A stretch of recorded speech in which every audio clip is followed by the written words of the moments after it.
Hello everyone and welcome to the second video in an iRacing doubleheader this weekend. We did the Formula Vee yesterday and today we're going GT3 racing. We're back in the Ferrari Fixed challenge this week, coming from Lime Rock Park. It's a really short and narrow track, this one, for the GT3, so that meant qualifying was tight, but we have managed to put it 7th on the grid with a time of 51.8. Now I do have better times than that in me. I'm confident of being able to run in the low 51s, so who knows where we're going to end up in this race. We could be battling for a podium or it could be a crash fest. About to go green, stay focused.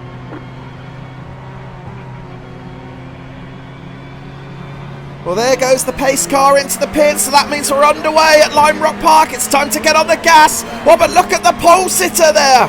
Q has just lost all momentum. He's given away loads of positions, but he's going to fight right back on the outside into T1. There's a bit of contact behind me. Q's on the outside. He's going to try and sweep it around, taking the wide line. He's got the pace, and that might have opened up the gap for Matty Laycock to dive up the inside through the left-hander of the S's. Yes, it has. So I think we're down to 8th place now, losing those two positions. We're 1 place lower than where we started as we approach the chicane for the first time.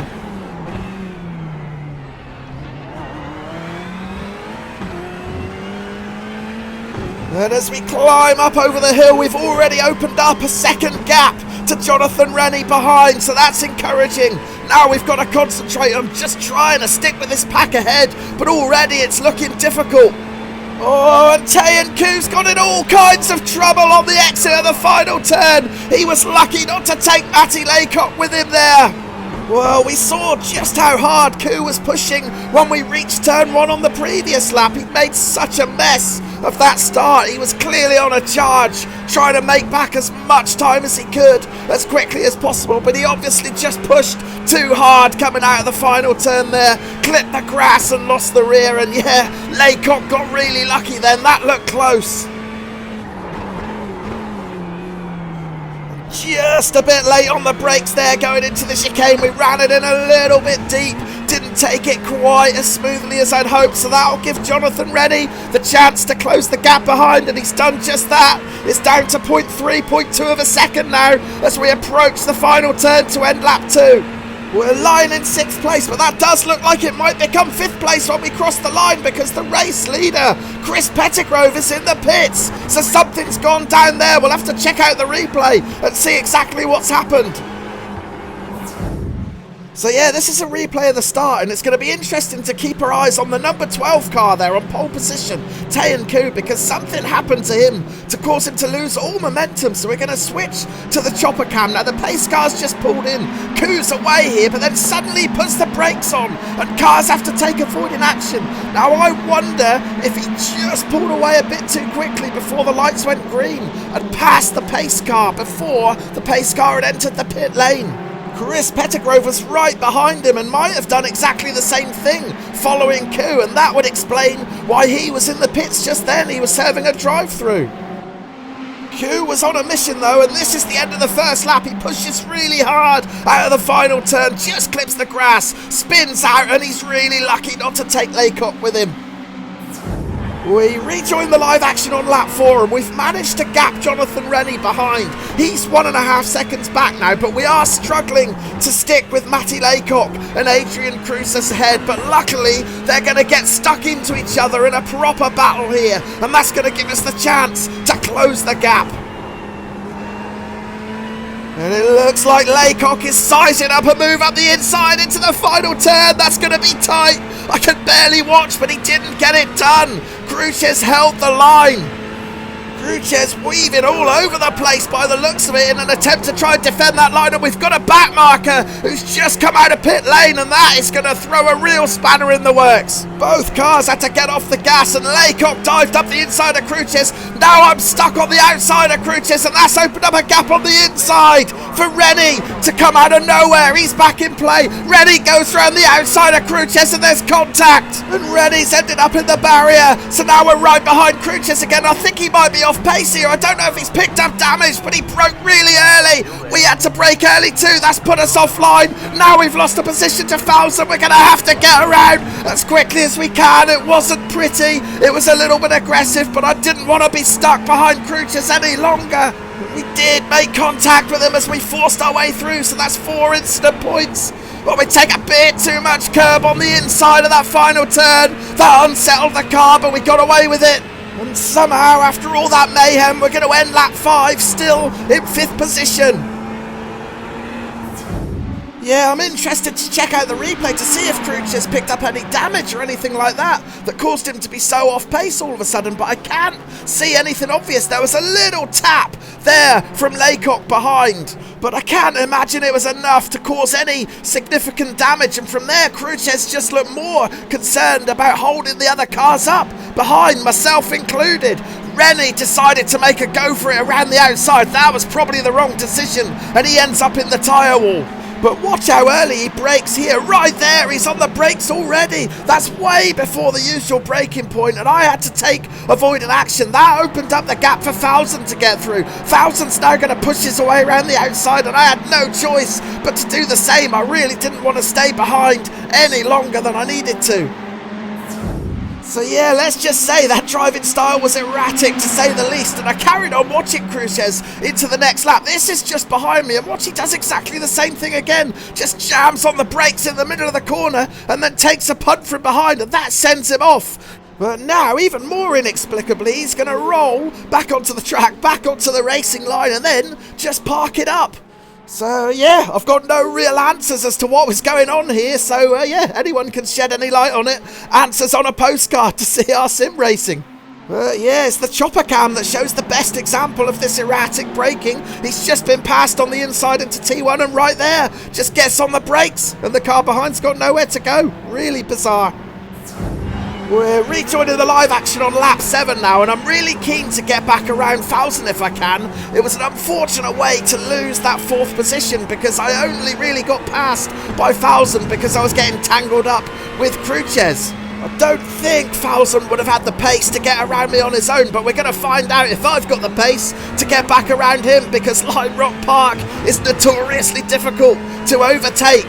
And we've also got the added distraction of Sven Kampmann-Lenz behind. The number 1 car is gaining fast, so we know he's got pace. And it's going to be important to get round 1000 as quickly as we possibly can, because the longer we stay behind him, the more chance it's going to give Kampmann-Lenz to get even closer and maybe even launch an assault of his own.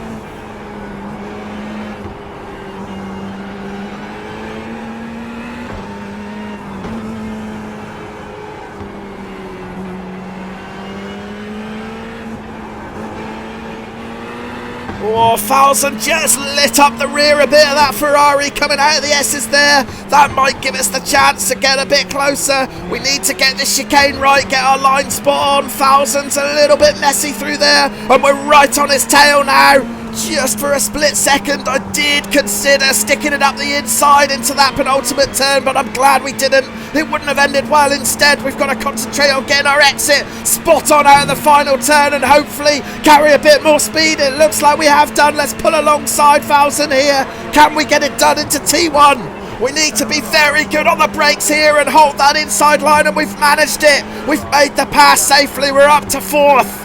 1000's going to have a look back on the outside, and there's contact. There was contact there. Has he managed to keep it on the track? He has, but he's lost the position to Kampmann-Lenz. Yeah, turn 1 is probably the most obvious overtaking opportunity here at Lime Rock Park. You've got that long straight to pull alongside someone, but you do have to be really good on the brakes into turn 1, because if you miss the apex, you're going to cause an accident. Thankfully, we managed to make the pass safely, although there was a little bit of contact there. It got a bit messy. Let's watch it again from the chopper cam. I just want to make sure that I gave him enough room on the outside line and I didn't sweep over into his line. I think there was just about enough room, and it might even have been some netcode issues. Yeah, that replay there shows it was a netcode issue rather than contact. That's unfortunate. We're going to fast forward 5 laps now and rejoin the live action on lap 14, and not much has changed. I'm still in a reasonably comfortable 4th position. We do still have Sven Kampmann lengths behind, but I'm working really hard here to try and keep him a safe distance back, and at the moment we're managing it. He's about 1 second behind. My only slight worry is the fact that we've got a lap driver ahead of us. However, it does look like Gary Hayes has got some pretty decent pace, because for the past few laps the gap has not come down any further, so at the moment Hayes isn't causing me any worries.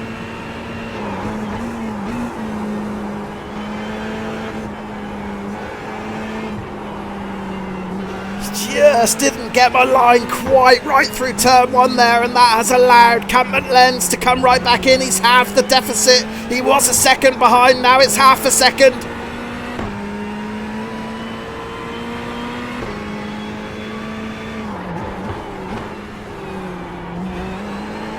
Oh, we haven't got the line quite right through that chicane either, and we hit the curb hard. That's the mistake that Kampmann Lenz needs to pounce. And now we're in 2nd gear instead of 3rd. That's going to cost us even more time, and we're in danger of losing another position here. Stefan Hertel has a look up the inside into the final turn. We had no choice but to defend that one. We didn't want to lose another place.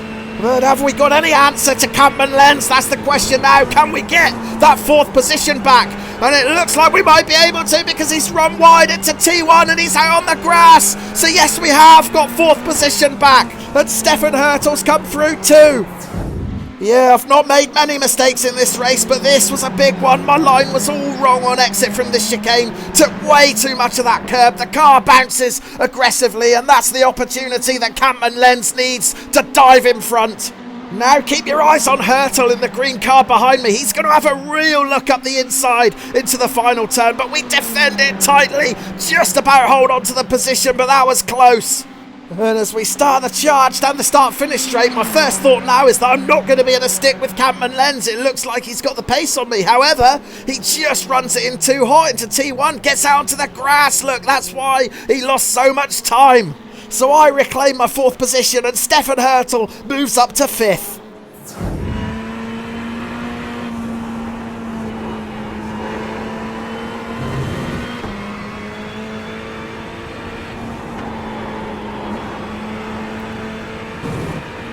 Oh, I'll tell you what, Stefan Hertel got a much better exit out of that final turn than me. He's carrying a load more speed. He's going to have a look up the inside. It's too late for me to defend now. I couldn't get back across safely, so I've got no choice but to give him the space he needs to make the pass. Hertel's up to 4th. I'm down to 5th. But can we do anything about it? Well, we saw me pull off this exact same move a few laps ago on Falzen, but this time I'm on the receiving end. A textbook turn 1 pass from Stefan Hertel there to take 4th position.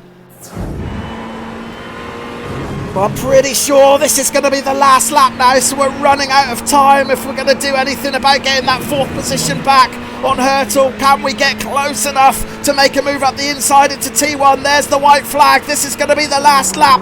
We're not close enough, and in fact we're just running in a little bit too hot into T1 there. That's going to cost us a couple of tenths.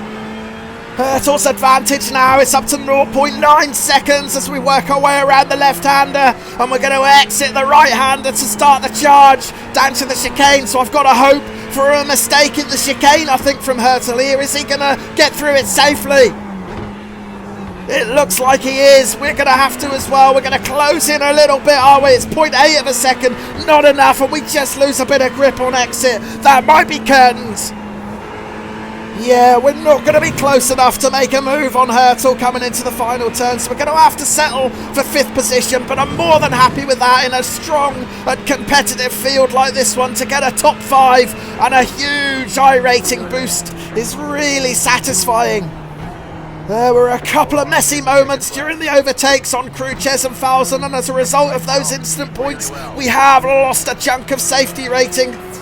But I'm certainly not going to be too downhearted about that, because it's been such an enjoyable race again in this Ferrari Fixed Challenge. I've been really surprised with this series, to be honest. It's got the reputation of being a bit of a crash fest, but so far this season we've been really lucky with the grids that we've been placed in. There's been some great racing, and here we can see the classified results. There we are in 5th position. Well, that's it for my iRacing endeavours this week. I'll be racing in Race Room for the rest of the weekend, so I'll hopefully see you for another video then. Cheers for now, bye.